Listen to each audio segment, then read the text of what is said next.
نواز شریف صاحب نے اپنے سٹیٹمنٹ میں ان جرنیلوں کا نام نہیں لیا، میں ان کے نام لیتا ہوں۔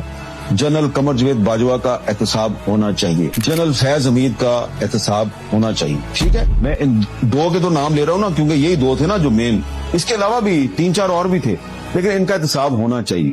لیکن ساتھ ہی ساتھ آپ اس حقیقت سے بھی انکار نہیں کر سکتے کہ اگر یہ جرنیل عمران خان کو اقتدار میں لے کے آئے تو جناب آپ کو بھی تو جنرل ضیاء الحق اقتدار میں لے کے آیا تھا، اور اس نے پہلے آپ کو صوبائی وزیر خزانہ بنایا، پھر اس نے آپ کو چیف منسٹر بنایا، پھر اس نے آپ کو آپ کی پارٹی سے تعلق رکھنے والے وزیر اعظم محمد خان جنیجو کے خلاف استعمال کیا، اور پھر آپ نے مسلم لیگ نون بنائی۔